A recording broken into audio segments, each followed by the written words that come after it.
رانی پنکھی پر اب یہ بات اچھی طرح واضح ہو گئی تھی کہ بگا نے اس کی زندگی میں زہر گھول دیا ہے۔ وہ آہستہ آہستہ اسے سوئیاں چبھو رہا تھا۔ وہ اسے زج کر دینا چاہتا تھا، اتنا بے بس کہ وہ اس کے قدموں پر سر رکھنے پر مجبور ہو جائے۔ وہ انارا کو محفوظ کرنا چاہتی تھی۔ اس کا حل یہی تھا کہ وہ اسے اس کے سارے گھر جلد از جلد دکھا دے۔ اس وقت رات اپنے آخری پہر میں تھی۔ یہ وقت اس عمل کے لیے مناسب نہ تھا۔ اسے اگلی رات کا انتظار کرنا تھا۔ اگلی رات جیسے ہی آدھی ہوئی، اس نے چارپائی پر بیٹھی انارا کو اشارہ کیا۔ انارا سمجھ نہ سکی کہ رانی پنکھی کیا چاہتی ہے۔ اس نے پوچھا، ہاں اماں بول، آجا تجھے چھٹا گھر دکھاؤں۔ رانی پنکھی کھڑے ہوتے ہوئے بولی، لا کوئلہ لا۔ انارا یہ سن کر تیزی سے باورچی خانے میں گئی اور وہاں سے ایک کوئلہ اٹھا کر رانی پنکھی کے ہاتھ میں تھما دیا۔ رانی پنکھی نئے سرے سے ساتھ گھر بنانے لگی۔ اماں ایک بات بتا، تو کچھ پریشان ہے؟ انارا نے پوچھا۔ ہاں انجو، تو نے ٹھیک اندازہ لگایا، رانی پنکھی نے لکیر کھینچتے ہوئے کہا۔ اماں تو پریشان ہونے والوں میں سے نہیں ہے، پریشان کرنے والوں میں سے ہے، انارا نے صاف گوئی سے کہا۔ میری انجو، کبھی کبھی اونٹ بھی پہاڑ کے نیچے آ جاتا ہے۔ رانی پنکھی نے اپنا لہجہ شگفتہ بنانے کی کوشش کی۔ اماں تو پہاڑ کے نیچے سے نکل کیوں نہیں آتی؟ انارا نے جوش دلایا۔ مجھے اپنے سے زیادہ اب تیری فکر ہے، رانی پنکھی نے کہا۔ اماں مجھ سے زیادہ اپنی فکر کر، تجھے کچھ ہو گیا تو میں بن موت مری جاؤں گی۔ تو پریشان نہ ہو، میں تجھے مرنے نہ دوں گی، رانی پنکھی نے بڑے یقین سے کہا۔ چل آجا، چھٹے گھر میں بیٹھ جا۔ انارا نے چارپائی سے اٹھ کر پہلے گھر میں قدم رکھا، پھر اچھل اچھل کر چھٹے گھر میں پہنچی۔ رانی پنکھی نے اسے اچھلتے ہوئے دیکھا تو بولی، بچپن یاد آ رہا ہے کیا؟ ہاں اماں، یوں ہی سمجھ لے، ویسے بچپن بھی کوئی بھولنے والی چیز ہے، انارا یہ کہہ کر زور سے ہنسی۔ اماں میں تو خیر سے ابھی بچی ہوں، تو کب تک بچی بنی رہے گی؟ تو 16 سال کی ہونے والی ہے، رانی پنکھی بولی۔ اچھا چل اب جلدی سے تیار ہو جا۔ انارا چھٹے گھر میں رانی پنکھی کی طرح پسکڑا مار کر بیٹھ گئی۔ اماں میں تیار ہوں۔ رانی پنکھی نے چاندی کا بھاری تعویذ گلے سے اتار کر ہاتھ میں پکڑا اور مٹھی بند کرتے ہوئے کچھ پڑھ کر اس نے انارا کی طرف پھونک ماری اور بولی، ہاں بتا کیا نظر آ رہا ہے؟ اماں کوئی لڑکی سنک کے سامنے کھڑی برتن دھو رہی ہے، میری طرف اس کی پشت ہے، میں اس کا چہرہ نہیں دیکھ سکتی، لیکن جو بھی ہے پرکشش جسم کی مالک ہے، انارا کی آواز آئی۔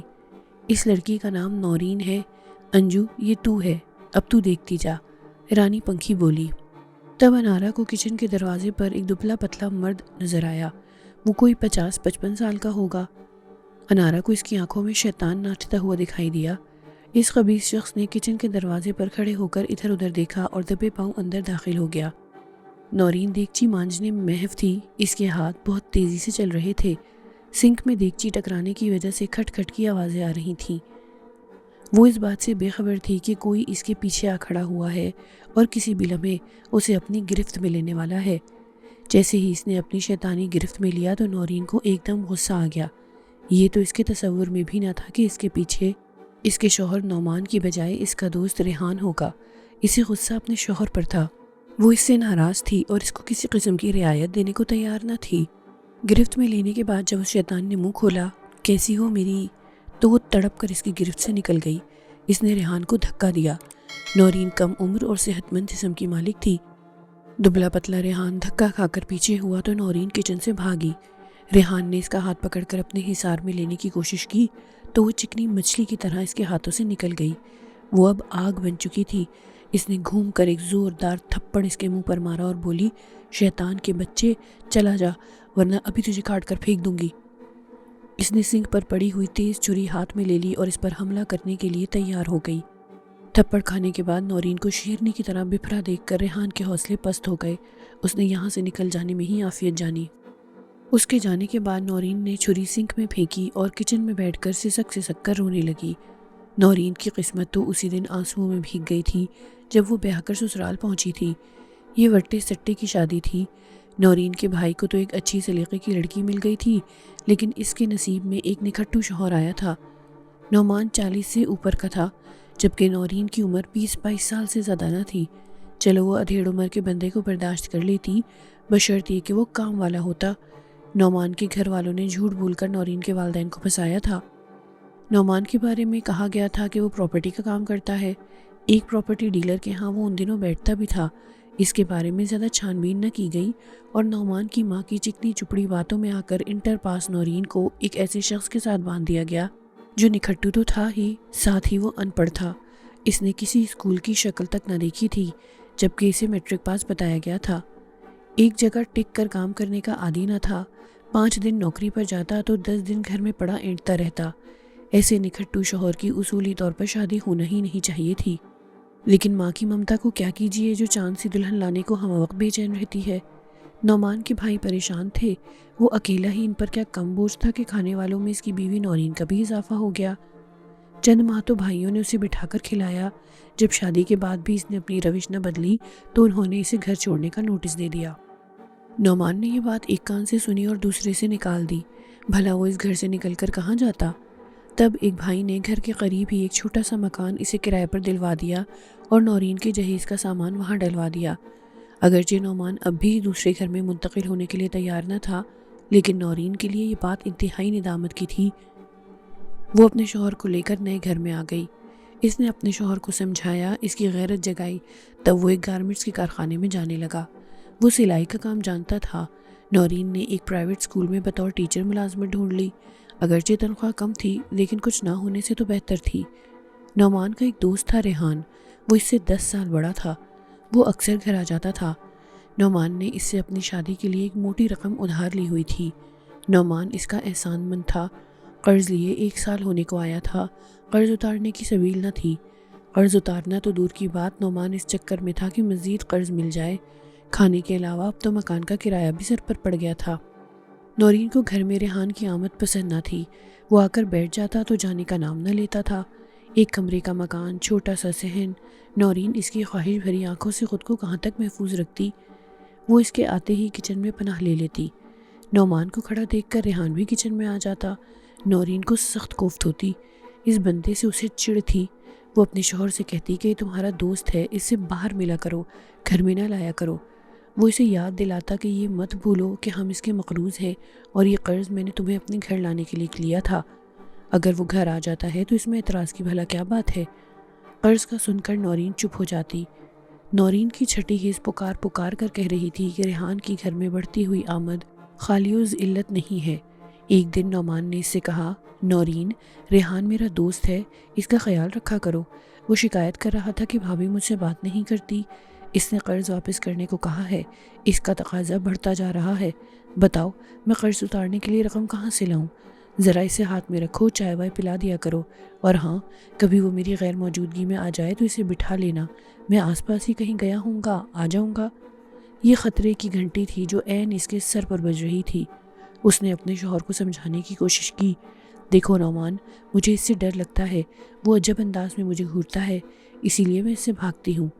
ارے ایسی کوئی بات نہیں، نعمان نے ہنستے ہوئے کہا، وہ بہت شریف آدمی ہے، تم خوامخواہ اس میں عیب نہ نکالو۔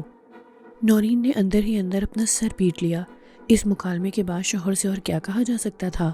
اس نے خود پر قابو پاتے ہوئے آہستہ سے کہا، اچھا میں کوشش کروں گی، لیکن دل میں اس نے ٹھان لی تھی کہ وہ ہرگز اسے راہ و رسم نہ بڑھائے گی۔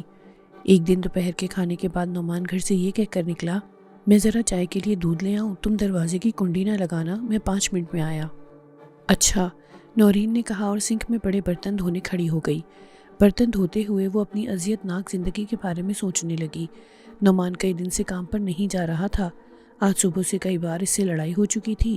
وہ سخت غصے میں تھی۔ دوپہر کو کھانے کے لیے گھر میں کچھ نہ تھا۔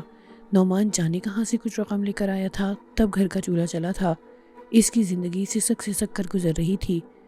وہ ابھی انہی سوچوں میں غلطہ تھی کہ ریحان کھلے دروازے سے اندر آیا اور کسی عفریت کی طرح اس نے نورین پر چھانے کی کوشش کی، لیکن تھپڑ کھانے اور چھری دیکھنے کے بعد ریحان کے چھکے چھوٹ گئے۔ وہ بدحواس ہو کر گھر سے نکلا۔ وہ سیدھا اس ہوٹل میں پہنچا جہاں نعمان بیٹھا چائے پی رہا تھا۔ ریحان نے گھر میں جو بیتی تھی وہ شدید غصے کے عالم میں سنا ڈالی۔ نعمان کو تھوڑی بہت مزاحمت کی ضرور توقع تھی، لیکن وہ اس قدر جارحانہ انداز اختیار کرے گی اس کو ہرگز توقع نہ تھی۔ اسی وقت اس نے فیصلہ کر لیا کہ اس ستی ساوتری کو وہ مزہ چکھا کر رہے گا، ایسا انتقام لے گا کہ وہ زندگی بھر یاد رکھے گی۔ جب نعمان گھر واپس پہنچا تو نورین بیڈ پر بڑی زور زور سے رو رہی تھی۔ نعمان نے روتی ہوئی نورین کو نفرت بھری نظروں سے دیکھا۔ اس کا جی چاہ رہا تھا کہ ابھی جوتا اٹھا کر اس کی ٹھکائی شروع کر دے۔ اور اس کی ساری پارسائی جوتے کے ذریعے جھاڑ دے، لیکن اس نے ایسا نہ کیا۔ بیڈ پر بیٹھ کر اس نے پریشانی کی اداکاری کرتے ہوئے رونے کی وجہ پوچھی۔ نورین نے رو رو کر ریحان کی دست درازی کی کتھا حرف بحرف سنا دی۔ نعمان یہ سب سن کر آگ بگولا ہو گیا۔ اس نے ریحان کو قتل کی دھمکی اور نورین کو شاباش دی کہ اس نے جو کیا کم کیا، اسے چھری مار دینی چاہیے تھی۔ شوہر کی بات سن کر نورین بہت خوش ہوئی۔ وہ آنسو پوچھتی ہوئی اٹھ گئی اور اس نے نعمان کو قسم دی کہ وہ ریحان کو کچھ نہیں کہے گا، جو سزا اس نے دے دی وہ کافی ہے۔ اگلے دن نعمان صبح ہی صبح گھر سے چلا گیا۔ جاتے ہوئے اس نے کہا، نورین میں کام پر جا رہا ہوں، تم اندر سے دروازہ بند کر کے تالا ڈال لو، کوئی آئے دروازہ ہرگز مت کھولنا۔ نعمان کو کام پر جاتے دیکھ کر وہ نہال ہو گئی۔ اسے یہ بھی خوشی تھی کہ اس کے شوہر کو اس کے تحفظ کا احساس ہو گیا تھا۔ وہ دن بھر گھر میں مگن گھومتی رہی۔ اس نے اپنے گھر کو صفائی کر کے چمکا دیا۔ نعمان رات تک گھر لوٹا۔ وہ بازار سے اس کے لیے نہاری روٹی لایا تھا، ساتھ میٹھے پان بھی تھے۔ یہ دونوں چیزیں اس کی پسندیدہ تھیں۔ اس نے اپنے شوہر کو پیار بھری نظروں سے دیکھا اور سوچا، آج رات اس کو وہ ڈھیروں پیار نشاور کرے گی، اس کی ساری محرومی دور کر دے گی۔ رات کا کھانا کھانے کے بعد نعمان اس سے معافیاں مانگتا رہا۔ اس نے وعدہ کیا کہ آئندہ وہ نوکری پر جائے گا اور اس کے سارے دکھ دور کر دے گا۔ ریحان کے بارے میں اس نے بتایا کہ وہ اب کبھی گھر پر نہیں آئے گا، اس نے اس سے قطع تعلق کر لیا ہے۔ اس منحوس کے قرضے کا کیا ہوگا؟ نورین نے فکر مند ہو کر کہا، میں نے اپنے بڑے بھائی سے بات کی ہے، اگر وہ کچھ رقم ادھار دے دیں تو وہ ریحان کو دے کر بقیہ رقم قسطوں میں ادا کر دوں گا۔ نعمان نے بتایا، میں بھی اپنی کسی اسکول ٹیچر سے کمیٹی کی بات کرتی ہوں، اگر پہلی مل جائے تو اچھا ہو۔ نورین بولی، اچھا چلو کر لینا۔ نعمان تسلی آمیز لہجے میں بولا، کیا اب میں آپ کی خدمت میں میٹھا پان پیش کروں؟ لو، نیکی اور پوچھ پوچھ۔ نورین ہنس کر بولی، جلدی نکالو، کہاں چھپا کر رکھے ہیں؟ نعمان نے پینٹ کی جیب میں ہاتھ ڈال کر پڑا نکالا اور بولا، یہ ہیں۔ پڑے میں 2 بڑے بڑے پان تھے۔ اس کی طرف ایک پان بڑھاتے ہوئے نعمان نے کہا، میں اپنے ہاتھ سے کھلاؤں گا۔ نورین نے خوشی سے سرشار ہو کر کہا، ہاں کیوں نہیں۔ پھر نعمان نے دونوں پان ایک ایک کر کے اسے کھلا دیے اور اسے چکنی چپڑی باتیں کرتا رہا۔ وہ اس وقت تک اس سے باتیں کرتا رہا جب تک کہ اس کے جسم میں شدید تکلیف نہ شروع ہو گئی۔ انارا کچھ دیر اسے تڑپتا دیکھتی رہی، پھر چیخی، اماں بس۔ کیا ہوا؟ رانی پنکھی اس کی چیخ سن کر چونکی۔ اماں وہ بری طرح تڑپ رہی ہے، خون کی الٹیاں کر رہی ہے اور اس کا کمینہ شوہر اسے دیکھ کر مسکرا رہا ہے۔ اماں بند کر دے ورنہ مجھے کچھ ہو جائے گا۔ انارا دکھی لہجے میں بولی، اچھا بند کرتی ہوں، دھیرج رکھ۔ رانی پنکھی نے اپنی بند مٹھی کھولی، جلدی جلدی کچھ پڑھا اور انارا کی طرف پھونک ماری۔ پھونک مارتے ہی المناک منظر غائب ہو گیا۔ رانی پنکھی نے گلے میں چاندی کا بھاری تعویذ ڈالا اور 7ویں گھر سے نکل کر چارپائی پر آ بیٹھی، جبکہ انارا سکتے کے عالم میں چھٹے گھر میں بیٹھی رہی۔ انجو آجا، کب تک وہاں بیٹھی رہے گی؟ رانی پنکھی چارپائی پر لیٹتے ہوئے بولی، آتی ہوں اماں۔ انارا خود کو سمیٹتی، حواس بحال کرتی چھٹے گھر سے نکل آئی۔ اسے اٹھتا دیکھ کر رانی پنکھی نے اپنے پاؤں سے کوڑ لیے۔ انارا چارپائی کی پانتی بیٹھ گئی اور اس کے سوکھے پاؤں اپنی گود میں رکھ کر دبانے لگی۔ اماں وہ بری طرح تڑپ رہی تھی، خون کی الٹیاں کر رہی تھی، اسے کیا ہو گیا تھا؟ انارا نے گہری سانس لے کر کہا، اس کمینے نے نورین کو کیا کھلا دیا تھا؟ اس نے پانوں کے ذریعے پارا کھلا دیا تھا، جس نے اس کا معدہ کاٹ دیا۔ پارے کا یہ زہر اس قدر خطرناک ہوتا ہے کہ آدمی کسی صورت بچ نہیں سکتا۔ رانی پنکھی نے بتایا، اماں میں اپنی موتیں دیکھ دیکھ کر پاگل ہوتی جا رہی ہوں، مجھ سے نہیں دیکھا جاتا اب یہ سب۔ انارا بھیگی آواز میں بولی، اس سنسار میں عورت کے لیے کانٹے ہی کانٹے ہیں۔ ان 6 گھروں میں گھوم کر تجھے اچھی طرح اندازہ ہو گیا ہوگا کہ تو یعنی عورت کیا ہے۔ ہاں اماں، بہت اچھی طرح۔ اب ایک گھر اور رہ گیا ہے، وہ بھی دکھا دے۔ جانے اس میں کیسی موت لکھی ہو؟ انارا خوفزدہ انداز میں بولی، 7ویں گھر میں ایسا کچھ نہیں ہے، لیکن جو کچھ ہے وہ کسی آگ کے دریا سے کم نہیں۔ اگر تو نے یہ آگ کا دریا پار کر لیا تو پھر تیری زندگی پھول بن جائے گی، اور اگر نہ پار کر سکی تو پھر جلنا تیرا مقدر ٹھہرے گا۔ رانی پنکھی نے اسے اگلی زندگی کا عکس دکھایا۔ اماں تیرا بھی کچھ ٹھیک نہیں، کبھی کہتی ہے کہ کوئی آ کر تیرے بھاگ جگائے گا، اور کبھی کہتی ہے کہ آگ کا دریا میرا مقدر ہوگا۔ آخر میں تیری کس بات پر یقین کروں؟ دونوں باتوں پر، رانی پنکھی نے اٹھتے ہوئے کہا، جا اب تو اپنے کمرے میں جا۔ لیکن وہ عابر کے کمرے میں نہ گئی۔ سہنی نے ریسٹ ہاؤس کی سیڑھیاں چڑھتے ہوئے اپنا ارادہ بدل دیا۔ اسے معلوم تھا کہ اس وقت ریسٹ ہاؤس کے 3 کمرے خالی ہیں۔ وہ یہ بھی جانتی تھی کہ ان بند کمروں کا جاسوسی کا خفیہ نظام معطل ہے، لہٰذا بہتر یہی تھا کہ ایسے کمرے میں قیام کیا جائے جو ہر لحاظ سے محفوظ ہو۔ یہ خیال آتے ہی اس کا چہرہ گلنار ہو گیا۔ اس نے بہت تیزی سے روم نمبر 4 کھلوانے کا انتظام کیا۔ کمرے میں پہنچ کر وہ پورے اطمینان سے بیڈ پر لیٹ گئی اور کچھ دیر بعد ہونے والے ناٹک کا ایک ایک منظر ذہن میں سوچنے لگی۔ جب اس نے ہر بات ذہن کی اسکرین پر لکھ لی تو وہ باہر آئی۔ اس نے عابر کے کمرے پر متعین لیڈی گارڈ کو اشارے سے اپنے پاس بلایا۔ جی میڈم، وہ قریب آ کر مؤدبانہ انداز میں بولی۔ دیکھو، صاحب سے کہنا کہ آپ کو میڈم بلا رہی ہیں، اس پیغام دینے کے بعد تم ڈیوٹی آف کر کے چلی جانا، مجھے یہاں لیڈی کمانڈوز کو تعینات کرنا ہے، سہنی افتخار نے تحقمانہ لہجے میں کہا۔ جی بہتر۔ لیڈی گارڈ واپس عابر کے کمرے کی طرف چل دی۔ چند لمحے وہ لیڈی گارڈ کو جاتے ہوئے دیکھتی رہی، پھر وہ کمرے میں داخل ہو گئی۔ لیڈی گارڈ نے دروازے پر دستک دی اور چند لمحوں کے توقف کے بعد دروازہ کھول کر اندر داخل ہو گئی۔ عابر بیڈ پر لیٹا اس کالے منہ کی سفید بلی کے بارے میں سوچ رہا تھا کہ آخر وہ کیا چیز تھی جو صرف اسے نظر آئی۔ کمرے میں اچانک نمودار ہوئی اور پھر جیسے آئی تھی ویسے چلی گئی۔ وہ بلی اس سے کچھ مانوس سی محسوس ہوئی۔ جس انداز سے اس نے دیکھا تھا اور پھر اس کے گرد چکر لگائے تھے، وہ اس بات کے غماز تھے کہ بلی کو اس سے خصوصی دلچسپی تھی۔ دروازے پر ہونے والی دستک نے اسے چونکا دیا۔ وہ فوراً اٹھ کر بیٹھ گیا۔ اس کی سمجھ میں نہ آیا کہ اس وقت کون آ گیا۔ سہنی کچھ دیر قبل ہی یہاں سے گئی تھی، اتنی جلد اس کی واپسی کا امکان نہ تھا۔ لیڈی گارڈ کو اندر آتے دیکھ کر اس کی آنکھوں میں سوال آیا۔ لیڈی گارڈ نے دروازہ کھول کر اندر جھانکا اور مؤدبانہ انداز میں بولی، سر، میں اندر آ سکتی ہوں؟ ہاں آئیے، عابر بولا۔ بیڈ کے قریب آ کر لیڈی گارڈ نے ایک نظر عابر کو دیکھا، پھر بولی، سر، آپ کو میڈم بلا رہی ہیں۔ میڈم کہاں ہے وہ؟ عابر نے پوچھا۔ سر، وہ روم نمبر 4 میں موجود ہیں۔ اچھا، عابر نے کہا اور بیڈ سے اتر کر اس کے ساتھ چل دیا۔ عابر نے باہر آ کر لیڈی گارڈ سے پوچھا، روم نمبر 4 کہاں ہے؟ سر، آپ سیدھے چلے جائیے، آخری کمرہ 4 نمبر ہے، لیڈی گارڈ نے بتایا۔ اوکے۔ عابر سوچنے لگا، آخر سونی اس کے کمرے میں کیوں نہیں آئی؟ وہاں 4 نمبر کمرے میں کیا ہے؟ کیا وہاں ڈاکٹر اعتبار موجود ہے؟ ہو سکتا ہے کہ وہ بلی کے متعلق کچھ پوچھنا چاہتا ہو۔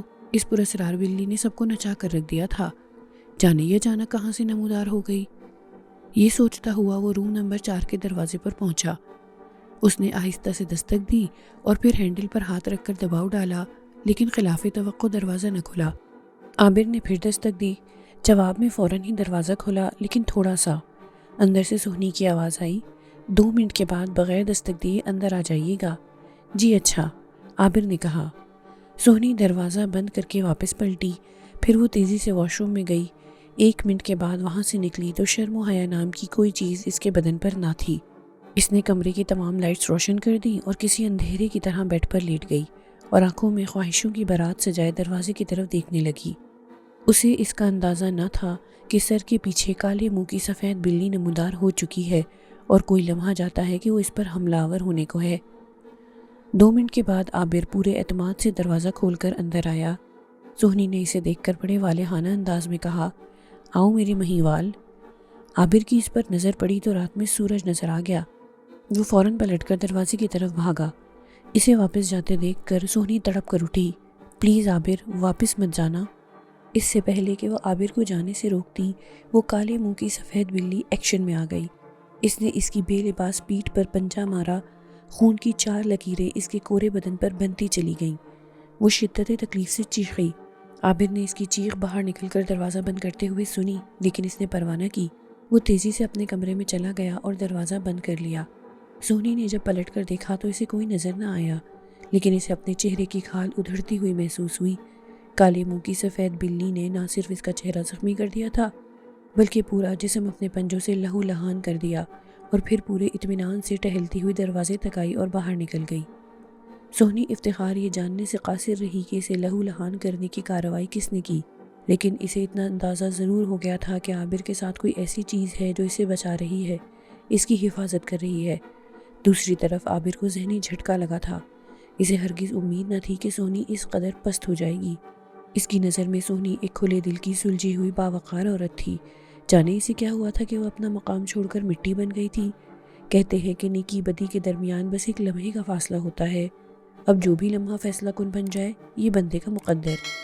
سہنی اپنے کمرے میں پہنچ چکی تھی، اس نے فون کر کے لیڈی ڈاکٹر کو بلوا لیا تھا۔ وہ 2 نرسوں کے ساتھ آ کر اس کی مرہم پٹی کر گئی تھی۔ لیڈی ڈاکٹر نے بتایا تھا کہ یہ کسی جانور کے پنجوں کے نشانات ہیں۔ سونی کو اب اچھی طرح یقین آ گیا تھا کہ یہ کس جانور کے پنجوں کے نشانات ہیں۔ سونی نے ڈاکٹر کو الٹی سیدھی کہانیاں سنا کر مطمئن کرنے کی کوشش کی تھی، لیکن لیڈی ڈاکٹر بے یقینی کی کیفیت میں مبتلا رہی تھی۔ لیڈی ڈاکٹر کے جانے کے بعد سونی چاہتی تھی کہ ڈاکٹر اعتبار کو فون کر کے حالات سے آگاہ کرے، لیکن اس کے فون کرنے سے پہلے ہی ڈاکٹر اعتبار کا فون آ گیا۔ اس نے بعد دوپہر اسلام آباد سے واپس آنے کی بات دہرائی اور ساتھ ہی اس نے عابر کے سلسلے میں چند ضروری ہدایات دیں۔ تب سونی نے اسے بتایا کہ وہ نادیدہ بلی نے اسے زخمی کر دیا ہے۔ اسے یہ نہ بتایا کہ ایسا کیوں ہوا۔ بہرحال اسے یہ جان کر خوشی ہوئی تھی کہ ڈاکٹر اعتبار نے ایک غیر ملکی ایجنسی سے $30 لاکھ میں عابر کا سودا کر لیا تھا۔ اب اس کو جلد از جلد دبئی روانہ کیا جانا تھا۔ وہاں کسی ایجنٹ کے حوالے کیا جاتا اور رقم وصول کر کے واپس لاہور آ جانا تھا۔ ڈاکٹر اعتبار چاہتا تھا کہ سونی عابر کو دبئی لے کر جائے تاکہ اسے کسی قسم کا شک و شبہ نہ ہو۔ اب سونی نے اپنے زخمی ہونے کی خبر سنا دی تھی تو ڈاکٹر اعتبار نے کہا کہ اچھا، میں آ کر دیکھتا ہوں کہ اس کے ساتھ کس کو بھیجا جائے۔ بہرحال اس اثنا میں اس کا پاسپورٹ اور ویزا کا بندوبست کیا جائے۔ لاہور ایئرپورٹ پر ڈاکٹر اعتبار کو لانے کے لیے گاڑی مائی گارڈ موجود تھی۔ وہ پورے اطمینان کے ساتھ گاڑی میں براجمان ہوا اور گاڑی چل دی۔ ڈاکٹر اعتبار کے ساتھ 3 لیڈی کمانڈوز پچھلی سیٹ پر موجود تھیں اور اس گاڑی کے پیچھے ایک اور گاڑی تھی جن میں ڈاکٹر اعتبار کے منتخب کردہ کمانڈوز موجود تھے۔ ڈاکٹر اعتبار کی گاڑی لاہور شہر سے نکل کر فراٹے بھرتی لاہور کے نواح میں موجود فارم ہاؤس کی طرف بڑھ رہی تھی، جہاں اس کا خفیہ نیٹ ورک موجود تھا۔ گاڑی مین روڈ سے ذیلی سڑک پر ٹرن لے چکی تھی۔ 2-3 کلومیٹر کے بعد ڈاکٹر اعتبار کا خفیہ ٹھکانہ تھا۔ یہ ایک کم چوڑی سڑک تھی، اس وقت سنسان تھی اور سڑک پر وہی گاڑیاں آتی تھیں جن کا تعلق ریسرچ انسٹی ٹیوٹ سے ہوتا تھا۔ اچانک ڈرائیور کو تیز رفتار گاڑی کو بریک لگانے پڑے۔ اسے امید نہ تھی کہ اس سڑک پر اس کے سامنے 2 ڈرم آ جائیں گے۔ یہ ڈرم سڑک پر اس طرح پڑے تھے کہ گاڑی ان کے درمیان سے نکلنا ممکن نہ تھا۔ ایمرجنسی بریک لگانے پر ڈاکٹر اعتبار جو پرسکون انداز میں بیٹھا تھا ہل گیا۔ یہ کیا ہے؟ ڈاکٹر اعتبار نے ڈرموں کی طرف دیکھتے ہوئے غصے سے کہا۔ میں دیکھتا ہوں، ڈرائیور یہ کہہ کر اترنے لگا۔ تم بیٹھو، ڈاکٹر اعتبار نے اسے روکا۔ اتنے میں پچھلی گاڑی آگے آئی، اس سے کمانڈوز نیچے اترے۔ لیڈی کمانڈوز بھی گاڑی سے نکل چکی تھیں۔ گاڑی میں اس وقت ڈرائیور اور ڈاکٹر اعتبار موجود تھے۔ لیڈی کمانڈوز کے اترتے ہی کالے منہ کی سفید بلی پچھلی سیٹ پر نمودار ہو چکی تھی۔ اس نے اپنے پاؤں پر کھڑے ہو کر اس کی گردن پر پنجہ مارا۔ جیسے ہی ڈاکٹر اعتبار نے مڑ کر دیکھا تو بلی نے بہت پھرتی سے اس کی آنکھوں پر حملہ کیا۔ آنن فانن اس نے ڈاکٹر اعتبار کی دونوں آنکھیں لہو لہان کر دیں اور پورے اطمینان کے ساتھ وہ گاڑی سے معدوم ہو گئی۔ یہ خونی کارروائی ڈرائیور نے اپنی آنکھوں سے دیکھی، لیکن اسے زخمی کرنے والا شخص نظر نہ آیا۔ وہ چیختا ہوا گاڑی سے اترا۔ کمانڈوز سڑک سے ڈرم ہٹا کر واپس پلٹ رہے تھے کہ انہوں نے ڈرائیور کو چیختے ہوئے اپنی طرف آتا دیکھا۔ کیا ہوا؟ ایک کمانڈو نے پوچھا۔ ڈرائیور کے حواس گم تھے، وہ کچھ نہ بتا سکا، بس گاڑی کی طرف اشارہ کر کے رہ گیا۔ لیڈی کمانڈوز ڈرائیور کا اشارہ دیکھتے ہی گاڑی کی طرف لپکیں تو کمانڈوز بھی اس جانب بھاگے۔ گاڑی میں ڈاکٹر اعتبار اپنی دونوں آنکھوں پر ہاتھ رکھے ہوئے بیٹھا تھا۔ اس کی انگلیوں کے درمیان سے خون باہر آ رہا تھا۔ یہ وقت کسی سے سوال جواب کا نہ تھا۔ کیا ہوا، کیسے ہوا، یہ بات کی باتیں تھیں۔ فی الحال جو نظر آ رہا تھا اسے سنبھالنا تھا۔ کمانڈوز نے بہت تیز رفتاری سے ڈاکٹر اعتبار کو اسپتال پہنچایا۔ پہلے ریسرچ انسٹی ٹیوٹ کے ڈاکٹروں نے سنبھالا، پھر لاہور سے آنن فانن ڈاکٹروں کی ٹیم پہنچ گئی۔ ڈاکٹر اعتبار کی بائیں آنکھ بچا لی گئی کہ اس کو زیادہ گزند نہ پہنچا تھا، لیکن دائیں آنکھ مکمل طور پر ضائع ہو چکی تھی۔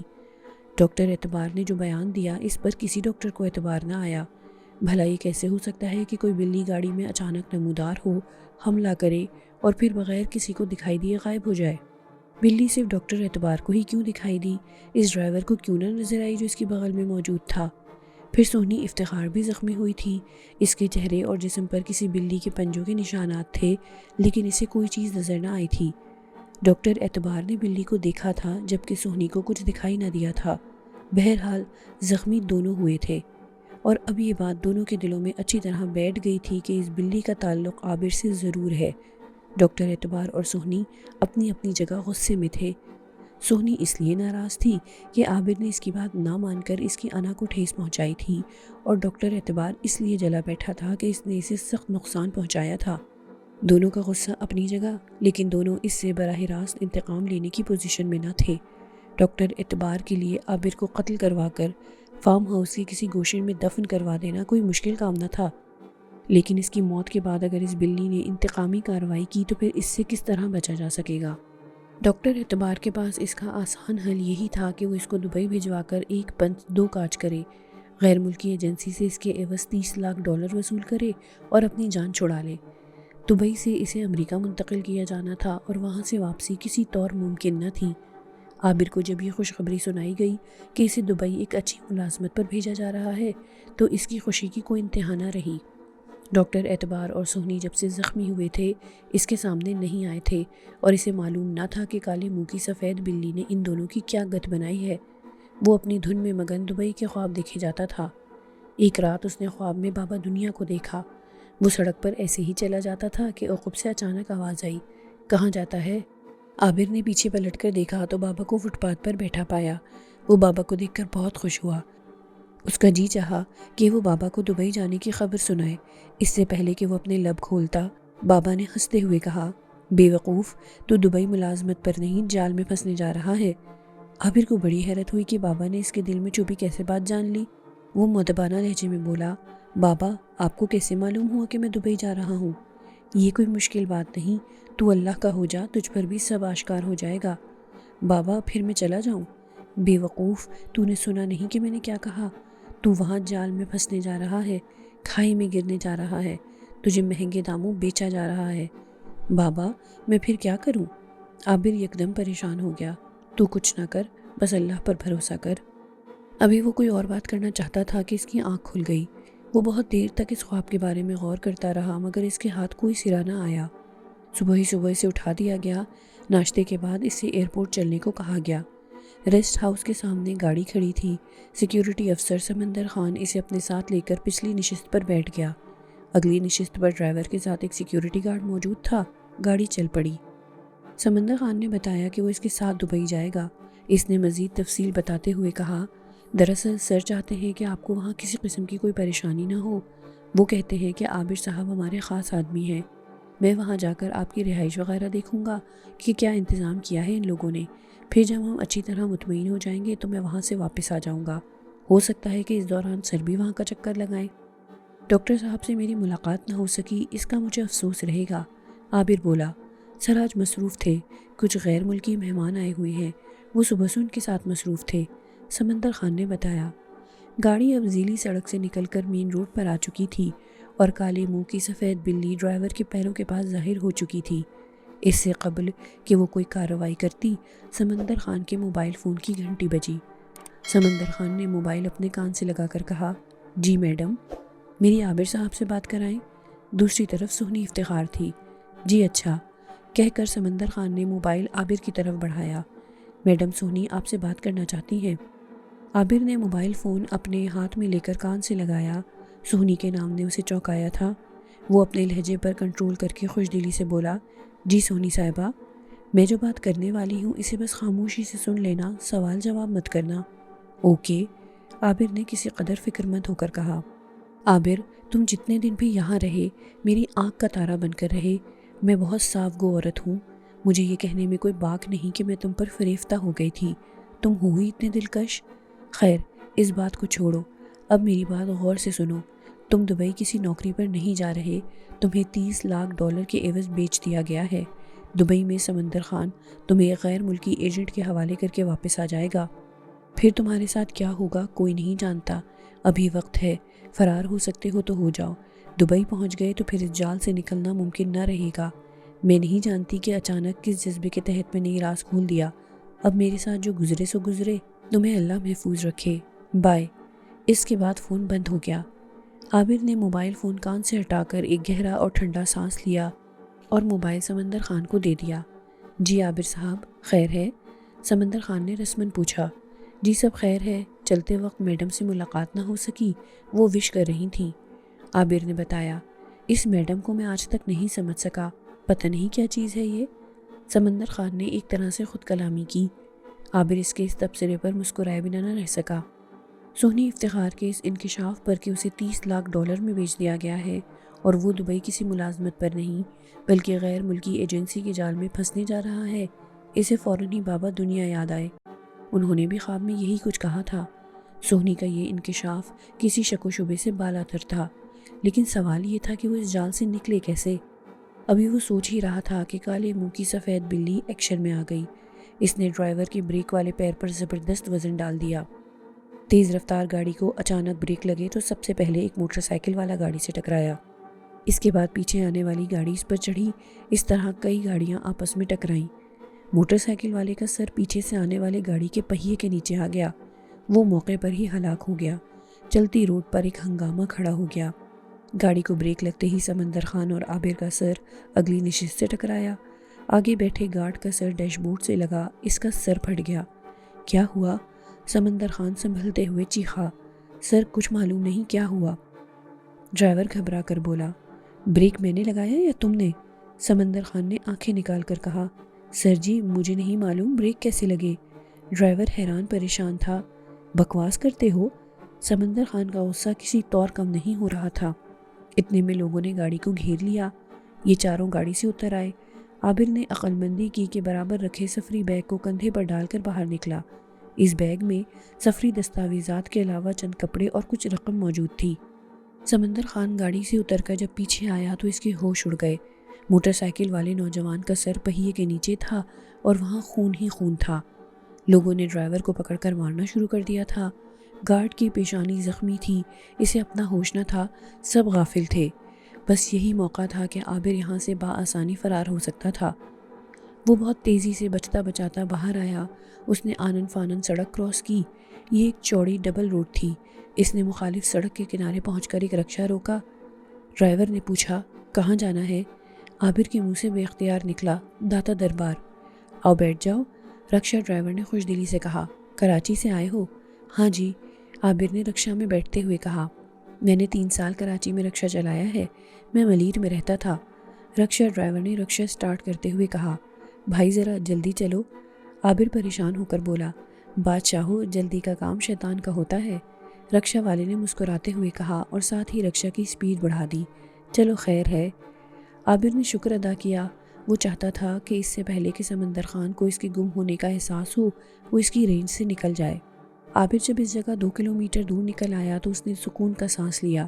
رکشہ والا باتونی معلوم ہوتا تھا، پھر کراچی پلٹ تھا۔ کراچی والے کو دیکھ کر اس کی زبان کا تالا کھلنا فطری بات تھی۔ رکشے والا راستے بھر اس سے کراچی کے بارے میں اپنے تاثرات بیان کرتا رہا۔ ان بے لاگ تبصروں میں ایک تبصرہ یہ بھی تھا، باؤ برا نہ ماننا، ویسے کراچی والے ہوتے بڑے روکھے ہیں۔ کیوں، ان میں مرچیں کم ہوتی ہیں؟ عابر تفریحاً بولا۔ مرچیں کم نہیں، بہت زیادہ ہوتی ہیں، رکشے والے نے ہنستے ہوئے کہا۔ داتا دربار پر اتر کر جب عابر نے اس سے کرایہ پوچھا تو وہ بڑی محبت سے بولا، اوئے نہیں باؤ، تسی ساڈے مہمان ہو، کیسا کرایہ؟ ارے نہیں یار، عابر نے بمشکل اسے کرایہ لینے پر مجبور کیا اور پھر وہ بیگ کندھے پر لٹکا کر دربار کی طرف چل دیا۔